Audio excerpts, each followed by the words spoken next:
O, ką čia turi? Čia turiu tokį daiktą.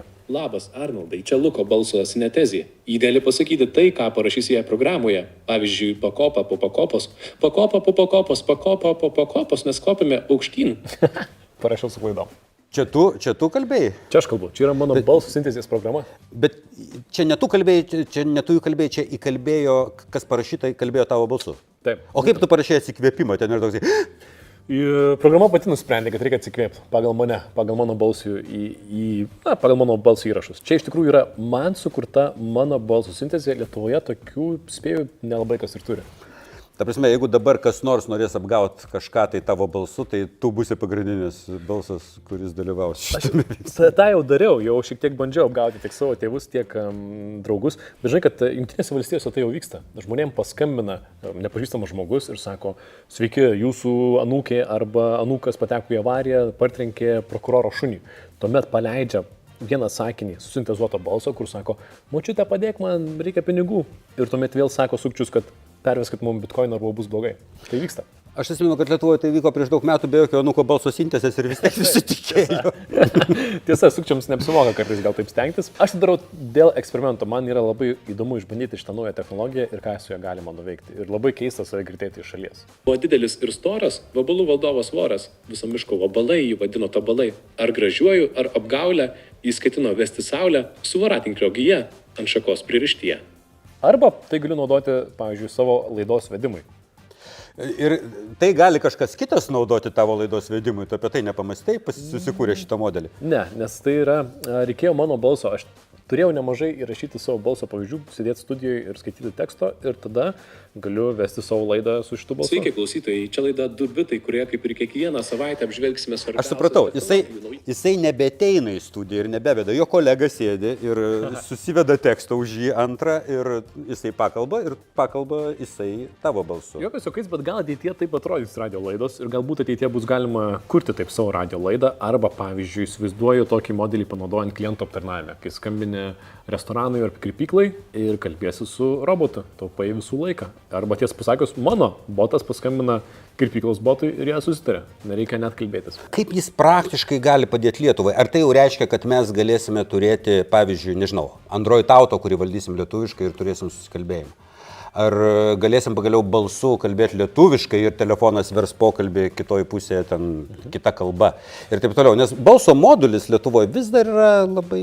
Taip, tai iki šiol balso sintezės Lietuvoje nelabai buvo, nes mūsų rinka yra maža ir niekas nesiryžta tam kurti produktų, bet štai kompanija, kuri man sukūrė šitą mano balso modelį, galbūt sukurs ir daugiau produktų. Ir dabar galima visiems fantazuoti, kaip tas pritaikymas atrodys. Kaip ir minėjau, man atrodo, kad klientų aptarnavime yra labai neblogas, galbūt ateitie bus galima turėti savo asmeninį asistentą, kuris kalbės tavo balsu, galbūt jis netgi turės tavo susirašinėjimus, tavo minčių logiką, galėsi su juo pasitarti ir, pavyzdžiui, netrukdyti manęs. Bus galima parašyti e-mailą mano asistentui, kuris pakalbės su žmogumi ir aš būsiu neįsitraukęs. Bet čia dar tolimesnė ateitis. Ir tarp kitko, ką dar gali daryti šitas modelis, su kuo dar tik tai žaidžiuosi, jis gali dainuoti.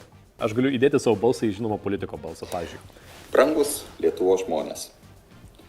Nueinantis metai tikrai nebuvo paprasti. O jeigu aš įdedu savo balsą? Aš supratau, kad čia ne tavo balsas. Taip. O mano balsas? Brangus Lietuvos žmonės. Nueinantis metai tikrai nebuvo paprasti. Čia mano balso modelis dainuoja ant dainos Ramunė. Vyksta visi nepavyksta, man yra tau, kur mūsų bendra kalba. Tu gal nežinai to originalo, bet čia skamba labai kokybiškai. Bet tavo balso pavyzdys naudojamas tas pats, tu nebandai dainuoti ir nieko daryti, tiesiog uždėjo ant to balso ir intonavimą sukūrė pagal tą balsą, kuris kodavo. Įkeliu į programą iškarpą audio ir nurašau tos pačius teksto žodžius, kurie yra tariami dainoje ir tiesiog uždeda mano balsą. Visą šitą programą panaudojau, pamėginamas apgauti savo tėvus ir artimuosius ir draugus. Nepavydžiu tavo tėvams, aišku. Taip, dėja, toks jau mano darbas. Tai skambinau tiek mamai, tiek tėčiui ir galite pažiūrėti, kaip tai atrodo skambutis su mano tėčiu. Klausau. Labas, čia Lukas skambina ne iš savo numerio. Ką šitau? Labas, čia Lukas skambina ne iš savo numerio. Žinau, patekau į bėdą, tokia nesąmonė netikėtai nutiko. Ar galėtų man dabar permest 500 eurų? Skubiai vieną reikia.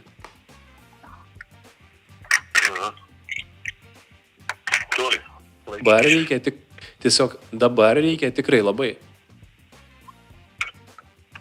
Girdėjai, kad sakiau, laikyk kišenę plačiau. Pasakot. Tikrinom tavo pastovumą, ar lengva tave apgauti ar ne.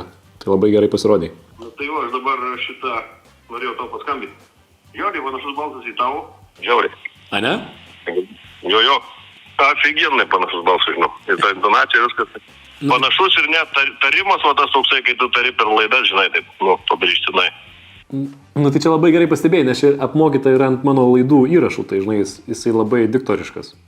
O draugai dauguma neapsigavo, tėtis atpažino, kad kažkas ne taip, bet sakė, balsas skamba labai kokybiškai. Ir vėlgi, šią akimirką Lietuvoje nesame girdėję, kad tai naudotų sukčiai tokią programą, kaip ir minėjai, jiems daug paprasčiau yra tiesiog apsimesti arba gąsdinti ir panašiai. Jie tikriausiai nėra labai techniškai raštingi, bet ateitie galima tikėtis, kad galbūt tai nutiks, tad geriau žinoti iš anksto. Sukčiai visuomet mėgsta skubinti, nesvarbu, kad ir kas vyksta, sukčiai moka skubinti, sakyti, su niekuo apie tai nekalbėk, niekam apie tai nepranešk, čia yra nesąmonė, reikia visada kalbėti su kitais žmonėmis.